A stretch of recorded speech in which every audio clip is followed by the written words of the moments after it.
At number 3, I have another Sashi and Sashi game.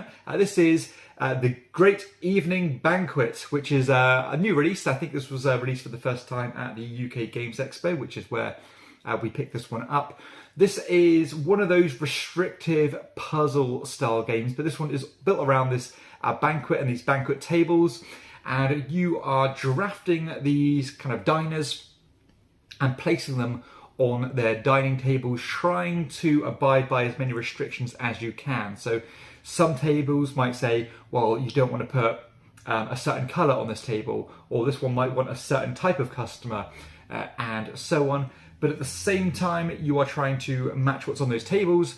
You do have these goals in the rows and columns as well, which might butt heads with the ones on those columns and make it even more restrictive. So you want very particular patrons on very particular tables. But of course, Sashi tries to make it as difficult as possible, because when you're drafting these diners, you're not drafting them alone. They do come in sets, I think varying from 2 up to 4 people at once. So there might be a lot of people where you want 3 of them are perfect for you, but that one is just going to ruin your pattern and cost you some points. Now, the scoring in this game is a little bit funky. Nothing bad, but it just works a little bit different than some other games of this nature.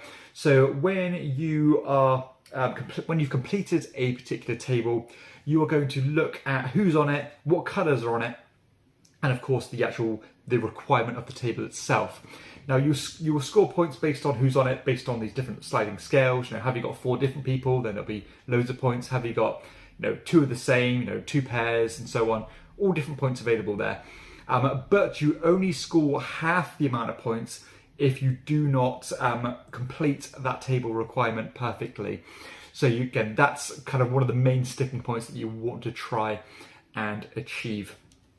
On the whole, it's a pretty low scoring game anyway, and the game does throw tiles at you thick and fast, so the turns do go by quite rapidly. And of course, the more tiles you're placing, more seats are filled, which means your restrictions are getting tighter and tighter.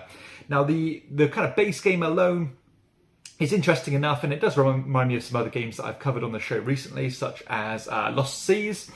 But what I really like about this game is the option to play the advanced mode, which is when these tables will start to synergize with each other, meaning that a particular seat will actually add towards 2 different requirements at once.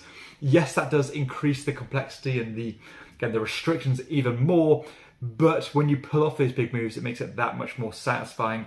And it's nice that this game gives you that flexibility to play it at face value or really up the ante and put you under a lot of pressure to play with that advanced mode. So I like games of this nature. If you like games like Cascadia, Calico, Harmonies, the games that can put you in a chokehold to put things in the right place, then I'm pretty sure you are going to like The Great Evening Banquet. So that's The Great Evening Banquet at number